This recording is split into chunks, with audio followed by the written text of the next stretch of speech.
Bandwagons of Blasphemy. Freebird. Coming to you not quite live from Peanut Studios. My name is Sascha. Saintevic. With me is my esteemed colleague, Briano Hawk. Briano, how are you doing today?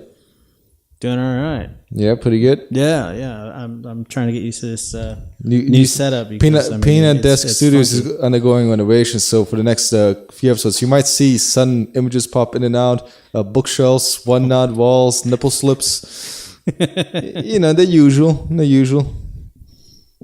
What is that? Is our little mascot running around the desk? Is excited about the new setup? Yeah, he's running around. I feel him. He's trying to find a spot, huh? Yep. So you feeling good? Huh? We're feeling good. Yeah. We've had a little bit of time off. Our spring. It's been weird. So yeah, we're gonna see what's what, see what happens, and get our finances in order, get things situated. For those of you who don't know, Brian over here, he's got a little script he goes through every time he has to go deal with any bill collector that he just hits on. They don't need to know. They don't even know what script is. I think every single bill collector in the country by now knows the Briano Hawk spiel. So when they hear, they just kind of give up. They're like, "We're not getting our money. We're not getting it. Just don't even bother. We'll just put the balance back to zero." Yeah, sounds about right. But yeah, so I don't know. It's new setup's kind of weird. I think it's testing to see what's what. Pretty much. I believe we're gonna have to take that as an intro. We're gonna have to stop because one of the lights isn't on and one of the lights is not pointing at me. No, I think it's actually looking pretty good. Are you pretty dark over there? I look a bit dark over there. You're looking pretty good, man. You're looking pretty good. I'm looking kind of gray myself. I figured we'd try this setup and see what's what from it. Okay. That's cool. Yeah, like I said, this is just kind of how things are going. The renovations. The growing pains. We're going to see how it all ends up. Okay, today's topic. Gospel. Yes. No. Tell me, brother. Tell me all about gospel, sweet brother. Tell me about sweet brother Jesus. For those who watch it watch this podcast on YouTube, you'll notice that I have a new poster behind me, a periodical table of music. And, which it's going to be a referenced thing now. Anytime, although I disagree with a good chunk of the things on there that I see. Some of the examples, they could pick better examples. I think we can debate just this poster alone because, I mean, the things they pick out for some of them, I do not believe are correct. Like the psychedelic here, they have the Doors. I do not think of the Doors as psychedelic. And even if you did, they're not like the first thing that comes to mind. Like Grateful Dead comes to my mind more, which they have there under, what is it? What do they have them under? Jam rock. What the jam rock? I don't know exactly the jam rock. I guess they're jamming, but how's it different from any other 60s, 70s band? I don't know. It's just it's kind of weird, I think, of how they have it set up. Maybe they're more known as a jam rock thing than the Doors are known for psychedelic stuff, but I really wouldn't think of it psychedelic for the Doors. I mean, it just doesn't seem right. I mean, yes, some of these I think are kind of close to it, like bubblegum pop. They have down as Britney Spears. Okay, sure. Yeah, sure. They have pop over here as Madonna. Okay. Although the king of pop was Michael Jackson. Yeah, but they don't have king of pop. They just have pop. I mean, they have... rock and roll is Led Zeppelin, but not Elvis Presley. Yeah, well, Zeppelin is rock and roll. Elvis Presley is not rock and roll. What would you put him more as? Southern rock or something? Southern rock. Yeah, that's what I'd have him as. I like how rap just says Eminem. Yeah, that is no fun. Tupac, no Biggie, Eminem. Yeah, I think it is funny, though. They do have K-pop back over here. It's just as a K... And it has some band I've never heard in my life. What, do you listen to Korean pop? I've never heard of ZPM. You're going to get a lot of letters against you. So, I'm sure there's a big K-pop crowd somewhere. Yeah. But I mean, I think we have a whole episode here alone, just this poster. I'm just waiting for the episode when you're going to sing that whole poster to us. just go through all. I'm working on it. Except we're going to make it a little bit more difficult. We're not just going to sing the whole poster. we're gonna choose a genre, and we're gonna sing about that genre. All the artists in that genre. So that means I really got to work on my bands again and research on those, because I mean, I pointed at glam rock here. They have David Bowie. I really do not know, other than David Bowie, any glam rock. I mean, I guess I can say any 80s band. They're pretty glam to me. I know the one people who would have been inspired in the 80s by glam rock, but I don't know whether they put them exactly in there. That is? Well, I mean, someone like Boy George would be inspired by glam rock, wouldn't he? Yeah.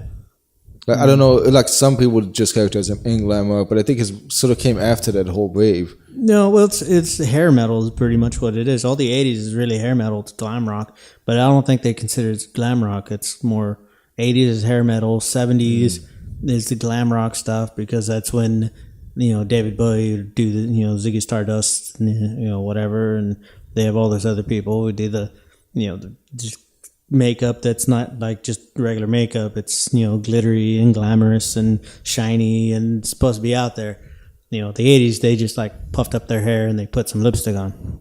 Not really glam rock. The 80s was sort of the androgynous look, I guess. Yeah, it's sort of what that's what they took glam rock to. And I guess there's a difference between being inspired by something and being actually part of it, because even Sid Vicious from the Sex Pistols openly said he was inspired by the glam rock look of David Bowie, even though you really wouldn't put him there. Yeah. I mean, they do have Sex Pistols down under. Now, where do they have? Do they have Nickelback on that poster? I do not know, and I don't think they do. I haven't looked at the poster completely, so hidden away somewhere. I'm not too sure. Well, let me ask you a question. Now just popped into my head about Nickelback. Nickelback sucks, right? Yeah, I think they do. Why does Nickelback suck, and why does the internet agree collectively almost that Nickelback sucks? It's a phenomenon. Like, they sell out, they sell albums, they sell out tickets, concerts. I'm guessing they've been going for like over a decade now.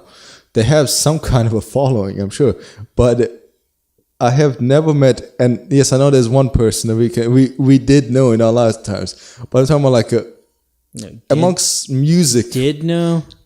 Well, we're not involved with yeah. But there's still one person. Oh, my mother does not. My mother does not count. She's not a music person. No. She's in it. Your mother's a big Nickelback fan. Uh-huh.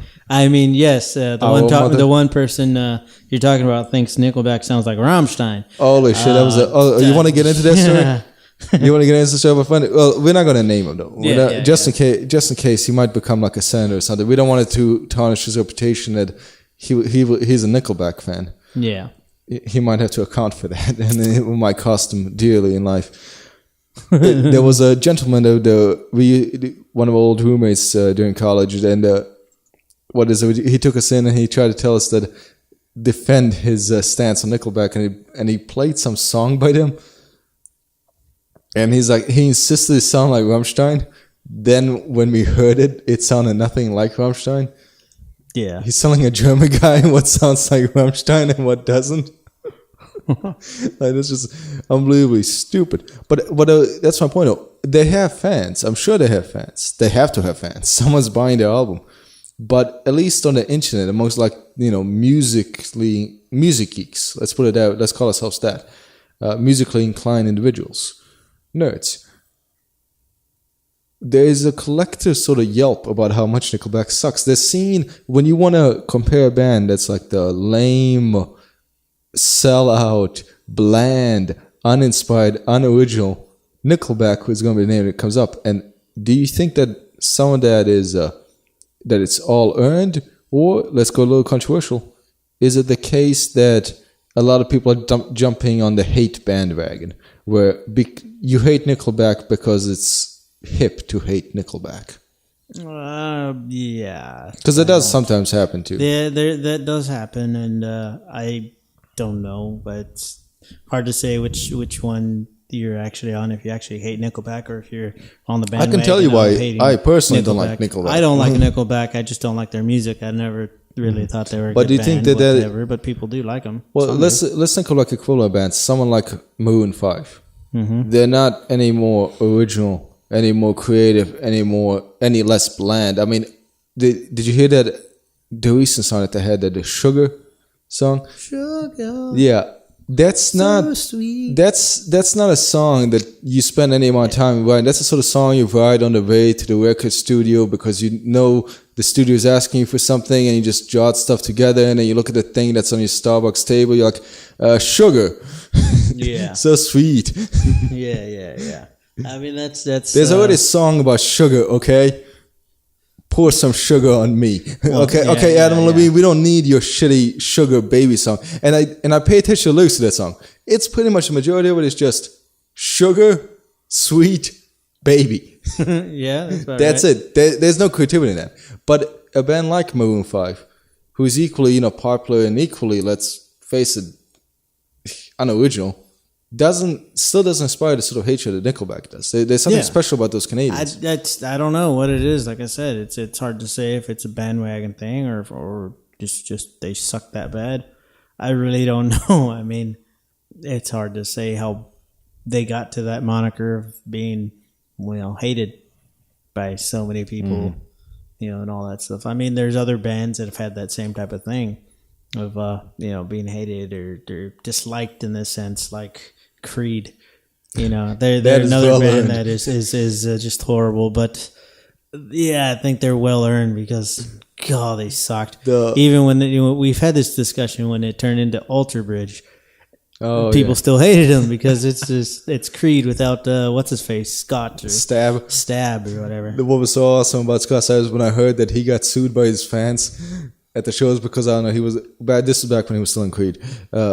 When he was drunk or something, he was too drunk to perform on the shows or something, and the fans that showed up to the concert started suing the band, and I thought it was the greatest thing ever. Now that is capitalism at work, when you can sue act for being shitty that night.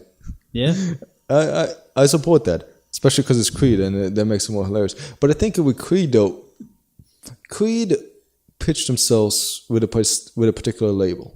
Yeah. Sort of the Christian rock label. And for some people who are going to be irritated by that sort of label, they're begging to be disliked by that crowd. Like, it just gets sort of annoying. When you make a whole album dedicated to, like, the Passion of the Christ or something, someone like myself, I'm just going to roll my eyes. Okay, I got it. Yeah. I got it. You're Christian. I don't care. You become a one-trick pony. Yeah, With Nickelback, though, but it is a similar thing. If you listen to Nickelback songs in succession, it's not so much that these are the worst songs ever made. It's that you can't really tell them apart as far as they go. And they seem to be hitting a checklist of songs to emulate the kind of sound that they want to go into. Let's say they're trying to do like alternative rock. Yeah. So they're like, okay, and the song needs to contain this element. The song needs to contain that element. Really quick guitar riff, like really like sort of do that teeth gnawing, chorus at this time. So there's it's sort of like music by numbers, where they're going down this. I think that's why people see it as unoriginal. They're not really taking any risks. They're taking formulas that have already been tested by other bands, and from there, there's sort of just a carbon copy mishmash of all that. That would be my issue with Nickelback. Now, I know that a lot of people, if you ask them why they dislike Nickelback, they wouldn't be able to give you that long list. They would just say, oh, dude, they suck. Yeah, I mean, because everybody else says that. That's the thing is, a lot of it is bandwagon hatred in a sense, and it's, that sucks, I guess, for them, the fact that a lot of people hate them because of the bandwagon, but a lot of people do hate them for the fact that they're not good. The points I just listed. Yeah, what you listed is just not really. They're not the greatest thing out there. Not good lyricists or whatever and stuff like that. I mean, there's tons of bands that are like that. I mean, you can say same thing about Evanescence and down freaking Biohouse. So whatever. Everybody has a hatred for something for their reason, and it just depends on who it is. Like if there's a group of people who only listen to rap, they'll give you tons of reasons why they don't like anything else, like metal or it's what I call the YouTube comment section effect. Every single thing that you go through, you will pick any YouTube video, lyrics video, the Vivo videos, whatever, and you will find several comments that will say, this is true music. I'm glad I was raised on this music, and now, or incidentally, I was born in the wrong generation because, but it doesn't matter what it is. Every single one gets that. You put on Elvis song, you're gonna get comments about that. You put on Led Zeppelin, you put on Eminem, and remember we did this one time. What was it, a few years back? But I just picked that song. I picked an O-Town song, and you were like, "There's no way there's gonna be an O-Town song," because talk about manufactured stuff. And there was a comment in there by some post, I'm guessing a girl, because that's what the profile picture was there, but it's like, this is real music. I'm glad I was raised, but my children are going to be raised on this real music, not that manufactured pop. What are you listening? It's O-Town, which was manufactured badly. It was they created in a factory. They were actually a reality TV show to get them as a band. Well, what's the name? Lou Pearlman? Yeah, Lou Pearlman. Which got sued by him again. By everybody that's ever been on talk about being a music. Well, we might get into him whenever we have a pop episode.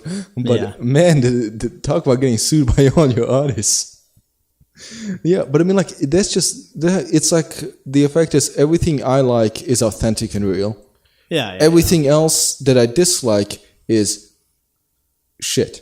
Yeah. It's not original. It really depends on who's saying it. Like I said earlier, different genre, we listen to different genre music, would say, different things about different whatever, like punk. We both like punk. We're not going to really put down punk, but we will put it down because there are some crap. I will gladly. We are, open-minded enough to talk crap about even the stuff we like. Yeah. And we'll talk, about the good things and some of the stuff like rap. I do not like rap, but I do like Eminem. Like some of his songs I actually do like. I think he's a great lyricist and he puts a lot of emotion into his things, stuff like that. But I don't like rap. So it's, stuff like that. And I think it's the fact that we, as just people, we like to open our minds up to the different aspects of all the genres of music and just in general everything else. And so we can have an open discussion and not be too biased in the sense, When it comes to, I think some of it comes back to as far as how you respond to a genre or something like that. It depends whether or not you can relate to some of the message. Especially if you start listening to punk when you're a teenager, you can relate to sound like sort of the anarchy, fuck the establishment message. Yeah. You mentioned Eminem, and it means you said some of his songs you can, they appeal to you better than sound like the more generic rap songs or some of the other genres out there. Bitch. Get out the way. Well, I actually there was a guy one time who made that I used to know. What was this? This was back in Houston, and when he mentioned about Eminem, and his point was I couldn't relate to rap music before that, and no, it's not because this guy, he's not a white guy. So before people say, "Oh, he related to Eminem because it's a white guy," actually he's black. So, but it's he couldn't relate to the '90s rap when he was growing up because it was all a good chunk of it, not all, but a good chunk of it was about being gangsters and hustlers or something. It's insane in the membrane, or something like that. It's I couldn't I didn't want to be like Cypress Hill, but then when he heard songs by Eminem talking about you hate your family or you hate your mother and relationship issues and just being pissed off at society, which is similar to what you hear in punk and rock and the other things, which is what this guy leaned towards. He could easily cross over to something like that. Yeah. So I think a lot of times in music. Now, when you pick a band like Nickelback, what is their message in the music other than checking off the list? Yeah, that's the thing is I don't know. I'd never really listened to them because I didn't like the sound of what they had and just doesn't their feel. I don't like it. They're too cookie cutter in the sense that, like I said, they're just checking off a list of, okay, we need a song like this, so got it. We need a song that's a little heavier, got it. Need a ballad, got it.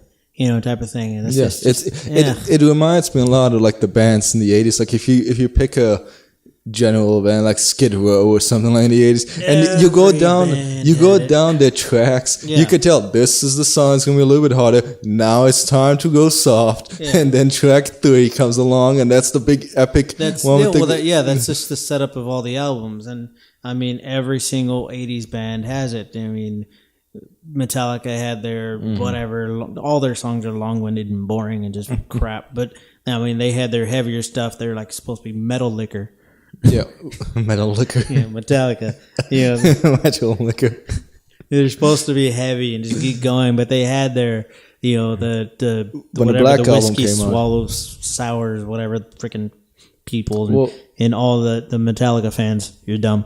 Because I know you get all pissy about Metallica episodes coming up. We're gonna go through all of this. We're gonna parcel all of this out. But see, they don't have Metallica under metal. They have Iron Maiden. They have Metallica somewhere else though. Yeah. If you look at heavy metal, on the we're referencing the poster to those of you who are not watching us. So they just have listeners. Metallica under heavy metal. They're not heavy metal. Heavy metal fans were gonna be real pissed off about that, man. If anything, it'd be Slipknot, it'll be Korn, it'll be Limp Bizkit's heavier than them.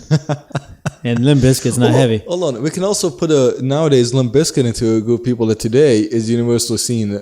Hatred? Yeah, they enlist a lot of hatred. Now, there's some people, some acts that when they first come out, they hate it, but now it's the one-off. Someone like Justin Bieber was universally despised when he first came out.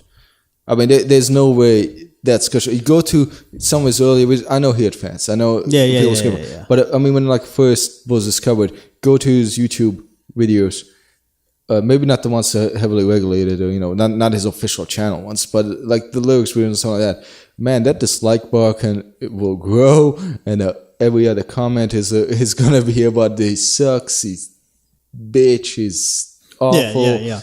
He had a lot of hatred when he started. The thing is, it's worn off a bit now, I guess. Yeah, no, he's still hated. He's still hated, but he's just more like out there now. He so seems more really like a carnival attraction now than he does. But the thing is, with Justin Bieber, everyone thought, oh, he's a YouTube star. He got big from YouTube and this and that. Not really. The music label, the label who is under, said we're going to do a different approach, and we're going to make it look like the fans picked him. And they saw right through it. They actually pushed it. And it's like, oh, no, it's home studios and this and that. And, and then when it's like, oh, yeah, he was found on YouTube. And it's like, no, he was found before YouTube. They just made it look like he was found by YouTube and the fans. And yeah, at first it was like, oh, cool. And then the fans started seeing through that. And it was like, there's something fishy here. And then that's when pure hatred started forming. It was like, why are you going to try to start off and make it seem like you're, one of those regular people? You're going to make it, like you're a discovered artist and fighting souls. Like, no, you were manufactured by, Usher. He was discovered by Usher. He was manufactured by Usher. And, now look at him. He's a tattooed up little whiny bitch who still sings like a 14-year-old girl. Is he supposed to be tough? Is that his image now? Is he supposed to be? It doesn't look tough. I have no clue, but according to Selena Gomez, he cries like a little bitch. Oh, yeah. She made him cry multiple times, but she still goes back to him. I don't know why. It's love. That's why. Nah. It's true love. Nah. Maybe he's hung like a Chinaman. Maybe he is. I'm going to assume that's huge. I don't know. I think that's just their name. I want to let that hang there. No pun intended. I'm just going to let that hang there. And sort of go into something about that. When you're talking about it seems that he was inauthentic in some way. Yeah. And maybe that's some of the hatred that comes for someone like Fred Durst and someone like Nickelback. They're sort of just going with the flow when they have the music. There's no feeling. And a lot of times when you see when young musicians are brought up, especially when they're brought up by someone like their parent, and into the scene, they're sort of disliked instantly by people. That's the thing is nowadays it's hard to find an authentic artist who came up from nothing and worked their way through, YouTube and all that stuff and whatever, or got known. Because you can go back to the Jacksons, Michael Jackson started the Jackson 5. Now, he didn't start the Jackson 5, he started in the Jackson 5. And there wasn't the big media thing or YouTube Daddy and all Jackson that stuff. started Jackson 5 and he was a slave driver. Yeah, and they had to work their ass off and he whooped them to get it to go in. And they got their thing down, they got their sound, and then they got big. So yes, they came from nothing in a sense because they got their ass whooped. You look at Justin Bieber, who was manufactured, but it made him look like, oh, he was discovered by the fans. No. Was it Kina Grannis? She was pushing out her stuff, doing whatever, going all music labels and stuff. And I think when she really got known, or her name out there a little more, was when there was a Crash the Super Bowl for Doritos. And she actually won the competition and had her song play at halftime on a Doritos commercial. And so that really got her going. But she, instead of taking the contract that she was, they said they were going to give her, she actually dropped out of that contract, didn't sign it or whatever it was, and started over from scratch and did it again on her own. Nice. At least from what I've read and seen, which is okay, she didn't want to take the quick route. She actually wanted to work back up to it, which is kind of cool. So you're saying that there's something more noble about going there? Because, let's be honest, if somebody offers you the quick route to stardom, to fame, to fortune, is there shame in going that way? The thing is, because you might not get that opportunity again. No, the thing is, it's. I think it was noble of her to do that. If I'm correct on the what I've heard, and if it's details, true, I think it's noble of her to say, you know what, I'm going to turn down the contract. I'm going to redo it because maybe she didn't like the contract. There was something dispute. I'm not too sure. If I had a contract, I'm doing something, and the music label pushed the contract on me, and I'd really consider taking it. I'd be like, okay, cool, yeah, whatever. Let's do this. But, it really depends, too, because maybe I don't like the agreement that they have or whatever, and it's just no, I'll just keep doing my own thing, going from there or whatever, blah, blah, blah. And so, I think it's a noble thing to try to go out on your own and, do it independently or whatever you're doing. But I also think it's, kind of a good thing in a sense when a label actually approaches you and tells you, hey, here's a contract. You want to be signed, make money, and do whatever you're going to do, blah, blah, blah, because it helps out, Get your mindset a little bit higher. Hey, I'm going to get known a little faster. But right. I mean, when the opportunity knocks on your door, what are you going to do? Say no? I mean, that's just, being realistic about it. So, yeah. And I know that it might go back, what you touched on goes in the argument, but some people will say, the indie scene versus the mainstream music, that you can only find good music in the indie scene, especially people who are more punk or alternative rock oriented would say that somehow the mainstream will kill everything, your artistic integrity. Although, there are plenty of artists who were in the mainstream who continue to make pretty decent music. Yeah, they do the thing. To many legendary musicians who would be in the mainstream. The Beatles, Lennon, B.B. King. Yeah, John Lennon was not an indie artist. Yeah, by any stretch of imagination. But you're not going to say he was a bad musician. Yeah, no, it's even when Louis Armstrong. Yeah, I think it was good. I like his stuff. Although I don't think he was jazz really. What would you I put don't him consider him jazz, but I do consider him jazzy. Do you consider Frank Zappa to be jazz fusion? No, I don't. I don't think Miles Davis is bebop either. It's funny. We put that poster back there. It's so we're promoting it, but we've been ripping it apart this whole time. Yeah, every time we look at it, we're like, that right there doesn't even make any sense. Like I said, I think this right here gives us a whole new thing we can do, because one, we can talk about the genres that are here, but we can also discuss why we do not believe that Indigo Girl should be in folk. Where would you put her? I actually don't know. That's the first one I saw. But we can actually argue it or say, we think this is a better choice. Why did they choose this one? Things like that. I would love to see, the discussion on when the people did this, why they put, who they did, where they did. Because, like I said, we both don't agree on some of this, but they apparently did. Somebody obviously does. Some of them. But it's maybe because we look too deeply sometimes on this topic.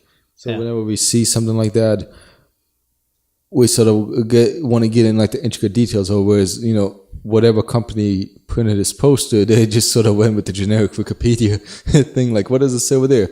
Oh, yeah, Frank Zappa did some kind of jaz fusion thing. Yeah. Sure, slap him on there. There's some bands here I've never heard of in my life. I can't even pronounce this one. Fisher Spooner, something like that. They're under Electro Cloth. Clash, Electro Clash. Electro clone. I misread. We need to invent a genre called electro clone. Yeah. What do? We do. It's like a techno music, but we wrap ourselves in the American flag. I think that's Manson. Damn it! I already stole it. Industrial rock with the American flag. No, we go with the Phoenix flag. Rap rock over here, Linkin Park. I would put 311 there, personally. It depends again, but it depends which album, which song by 311. Yeah, but most of 311 was the rap rock stuff. 311. I mean, Linkin Park. Yeah, they do it. Why would you put Everlast? 311 would do it. Everlast. I think he's like not rap. He's rap, but he's not like rap. He's. I'd put him over like. I don't know. He's got a southern vibe too. See, I was thinking like folk rap or even though he's southern rap, in a sense, because it's I don't know, it's a different vibe to him. He's not really rock. Anything that I've heard, the songs I have heard, I haven't heard very many of them. It depends which song you're listening to. By him. I mean, any song I've heard from him, I haven't really heard anything that's rock. I've heard some. I actually like some of his stuff. I can't think of the song right now, but. I like some of the things, but I would put him under the rap category. But I'd put him probably like a southern rock or rap, southern rap thing, or folky something or other. It's just a different feel he has, just like Everclear. I think they're like a surfer punk. It's funny how you can get a reputation though. When you're a certain band, because you get identified with it. Like Everlast was the one that says, like, people ask me in interviews all the time, and like, what's your issue with your dad? You write all the songs about him. It's like, I wrote one song touching on that topic. Yeah. like what? How did that become my entire image? Yeah. And like for things, so I think a lot of times people sort of remember you by the few songs that got popular, but because I know what's the name, the Cherry Pie people. Warrant. Warner. Yeah, he. I see later on in interviews. He says he made that song pretty much again, like I accused Maroon 5. So walking Sugar. in the studio. He just kind of made it because they told him they needed some hit, some stupid sounding hit, jingly hit, and so he just wrote it within like 10 minutes. Then he recorded it, but he didn't want that to be the center of the album, but. Now they're one hit wonder now. Yeah, they're known as the Cherry Pie people. That's the funny thing about like hit songs and stuff for some of the artists. They didn't mean to write it. They was just like, this was a crap filler song. It was something I wrote in 5 minutes. It was a jingle I had. I was just like, hey, let's play around, blah blah blah, and then it became a hit. And they're like, damn it, I wish I could have written a better song for my hit because this isn't the greatest thing. Mm-hmm. Like Cherry Pie, or. I don't know. There's tons of them actually out there. They're just horrible, like all of Metallica's stuff. every last thing. Thing. That and Guns N' Roses. Wasn't there one song that you liked by them, by Metallica, that you said that was passable? Okay, I'm trying to find a cover gun. Wasn't like a cover song or something? There's a cover song that they did. I think it's a cover song. I was like, okay, yeah. I'm trying to find some kind of a peace and unity between you and Metallica fans. Here's how bad I think Metallica is. All their crap. Mm-hmm. Like all their songs are crap. Yet Korn did a cover of their song and Korn made it actually good. No. And it's not because I like Korn. Mm-hmm. It's they put more emotion into it. They put more feel to it. They put more musicality into it.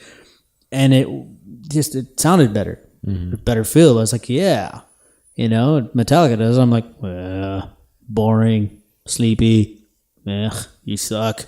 Well, maybe it's partly because I just do not like Metallica. Is it because you just don't like the sound of Metallica produces, or is it because Metallica does to you? Do you think that Metallica has a distinct sound? Like someone like Jonathan Davis, exactly when it's a Jonathan Davis song. Yeah. Like when it's Korn. Yeah.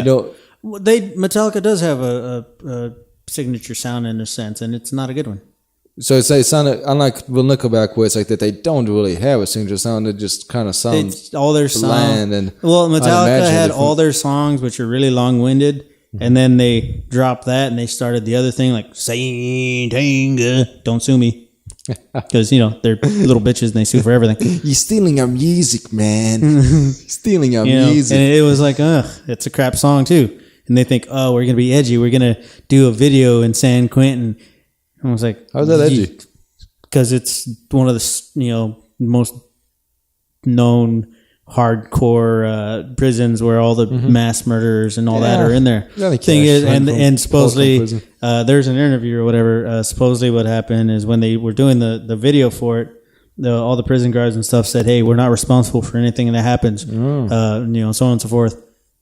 They were perfectly fine. All the inmates that were in the video were all the good ones, all the ones that are, doing perfectly fine. That's why they're able to be in the video. Some of those were actors. It's just a big old thing. They're trying to make it think, oh, we're so edgy. We got it. It's like, you guys were playing with all the pussycats there. You've got to be. If you were with the mass murderers and the people that are actually not giving a crap, you wouldn't have made it out of there. I don't care who the hell you are, because they wouldn't have put you in that population with them. You put DMX in that audience and see how he reacts to you. Then you can say you're tough. Yeah, motherfucker will stab you. Yeah, but you've got to be the dumbest prisoner in that prison, in any prison, to be like, okay, this is gonna be a televised event by a multi-million-dollar band, and I'm gonna do something stupid like what are they gonna charge? Like, I'm sure there was security there. Oh yeah. Like, of course you're gonna be on your best behavior when that happens. When Johnny Cash went and he performed. Did his big comeback. It was a Falcon prison. Everybody behaved. But that's Cash, man. You don't disrespect Johnny Cash. He's one of them. He's a man in black. He is. You got to respect him. He's like death himself. He wears the black for the people who haven't found Jesus. The only religious man I actually kind of like. The only religious musician or only religious man, period? Yeah, in period. I mean, musician, yeah, he's a good musician. I like him. You don't like Gandhi? He liked Hitler, so maybe. He also, what he didn't like was black people. Yeah. Little known fact about Gandhi, huh? Yeah, but that's a different topic. Yeah. We'll get to you. You'll get yours, Gandhi. You'll get yours. Don't you worry. Yeah. Saints of Blasphemy. Leave no saints behind. Yeah. But yeah, no, I think it's been an interesting topic that we've just gone all over the place with this stuff and back and forth. If there's one thing we did cover today, affirmatively, it's why Nickelback sucks. Yeah, and I think we can call that a good day anytime that happens. Yeah, I agree. And I look forward to getting into why Metallica sucks. Yeah. I can't wait for that one either. Maybe at some point in the future. I may mark them out here and put a true band there. Put like a big X on them. But next thing you know, next time we'll just see like X's emerge from episode to episode. You crossing bands out and like scribbling. Next thing you know, it's just gonna be like everything's gonna be like being held together, but like with like safety pins and duct tape and scotch tape that you just sort of wrote over. Yeah. All right, we'll end it on that note. See you guys next time. See you guys.